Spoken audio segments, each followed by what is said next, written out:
You lived an entire life before the age of 3. You were born. You opened your eyes for the first time. You heard your mother's voice. You tasted food. You probably tried to eat something that was absolutely not food. You learned to crawl, stand, walk, fall, scream, laugh, recognize faces, and maybe say your first word. And yet today, you remember none of it. Not your first birthday. Not your first steps. Not the first time someone gave you mashed carrots and you looked personally offended. It is as if the first years of your life were deleted. Most people think the explanation is simple.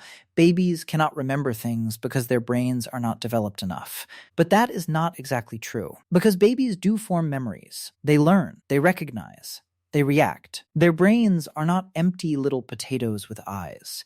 In fact, the real answer is much stranger. Your baby brain was recording parts of your life. But then, in a way, your own brain destroyed the evidence. In 1905, Sigmund Freud gave this mystery a name: infantile amnesia. He noticed that adults could almost never remember the earliest years of their lives. Freud had his own explanation, because of course he did. If Freud saw someone forget their lunch, he probably blamed childhood trauma and a sofa.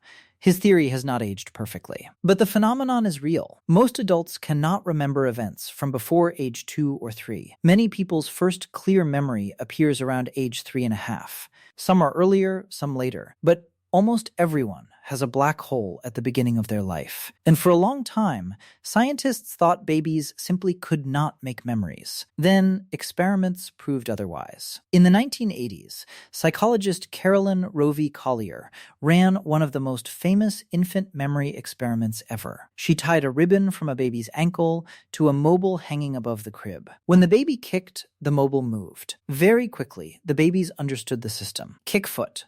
Mobile moves. Become tiny CEO of the ceiling decoration industry.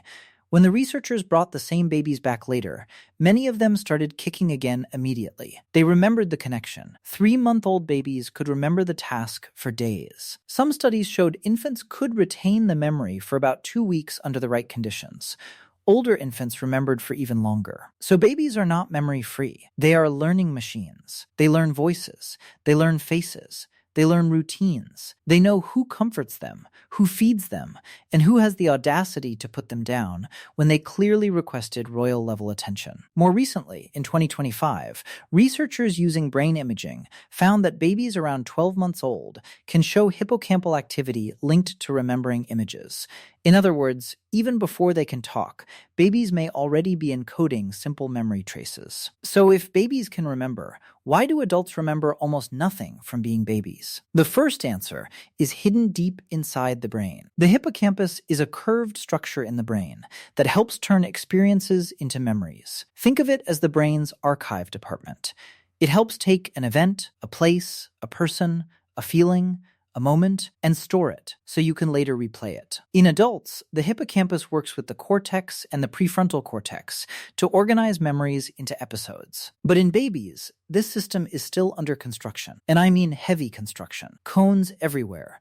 Dust, workers on break, nobody knows where the files are. The hippocampus continues developing throughout early childhood. One important area, the dentate gyrus, helps separate similar memories from each other without it working properly. Your brain has trouble distinguishing one event from another. That matters because baby life is extremely repetitive. Eat, sleep, cry, be lifted. Be placed down. Object to being placed down. Repeat 400 times. To form lasting autobiographical memories, the brain needs to organize events clearly. But during infancy, the connections between the hippocampus and the cortex are still immature. So babies can form short-term memories. But those memories often do not become stable, long-term memories. But that is only part of the story. The stranger part is that your brain may have forgotten because it was growing too fast. In 2014, researchers Paul Frankland, Sheena Jocelyn, and their team studied a process called neurogenesis, the creation of new neurons. In early life, the brain produces new neurons at a very high rate, especially in the hippocampus. This is essential. These new cells help build the brain you will use for the rest of your life. But there is a cost. When new neurons enter existing memory circuits, they can disrupt the connections already holding older memories. Imagine building a house while someone is still living inside it. New walls go up. Old rooms get knocked down. The kitchen is now a hallway. The bathroom is somehow on the roof. Good luck finding your keys. In experiments with mice, the researchers found something fascinating. When they increased neurogenesis in adult mice, the mice forgot memories they had previously learned. But when they reduced neurogenesis in infant mice, the young mice held on to their memories longer. That is huge. It suggests that infantile amnesia is not just a failure to record memories. It may also be the result of the brain constantly rewiring itself. Your early memories were not lost because nothing happened. They were lost because too much was happening inside your brain. Your brain was not lazy. It was doing renovations at a speed that would terrify any architect. But memory is not only biology. It is also identity. To remember something as my memory, you need a sense of self. You need to understand that you are a person, separate from the world, and that things are happening to you. Babies do not have that immediately. Developmental psychologists have shown that self-recognition usually begins around 18 to 24 months. One famous test is the mirror test. A small mark is placed on a child's face, and then the child is put in front of a mirror. Before a certain age, many babies treat the reflection like another child.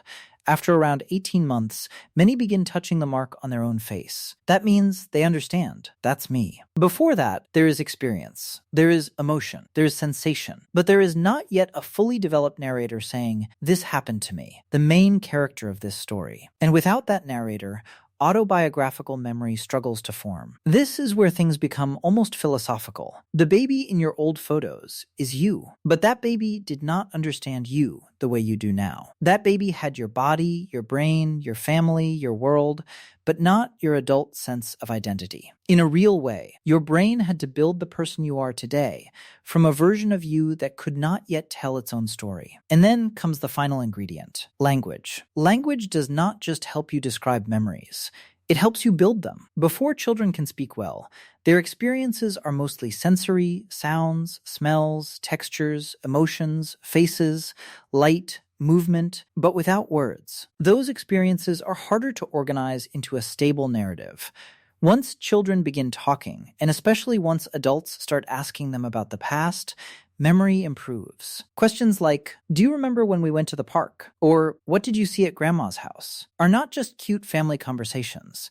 They are memory training. They teach the child how to structure the past. Beginning, middle, end, place, people, emotion, basically. Parents become tiny documentary producers for their child's brain. And culture matters too. Psychologist Chi Wang has shown that the age of earliest memories differs across cultures. In many Western cultures, where parents often focus on personal experiences and individual emotions, earliest memories tend to appear around age 3.5. Among the Maori of New Zealand, where oral tradition and family storytelling are especially important, studies have found first memories averaging around age 2.5. In some East Asian cultures, where early storytelling may focus more on family, routine, and social roles than individual experience, first memories often appear later, sometimes closer to age 4. So memory is not just stored in your brain. It is shaped by the conversations around you. Your first memories depend partly on biology, partly on language, partly on culture, and partly on whether adults around you turned your life into a story before you even knew what a story was. So what actually happened to your first years? Your hippocampus was still developing. Your brain was producing new neurons so fast that old memory circuits were disrupted. Your sense of self had not fully formed. Your language was not ready to organize life into stories. And your culture shaped how much of your early life became part of a personal narrative. It was not one reason. It was a full system wipe. But here is the beautiful part. Those years were not meaningless. You may not remember them, but they built you. The way you were comforted, spoken to, held, played with, and protected helped shape your brain, your emotions, your attachment, your stress responses, and even how you relate to people later. You do not remember learning to trust, but your nervous system does. You do not remember being held, but your brain was listening. You do not remember your first world, but your first world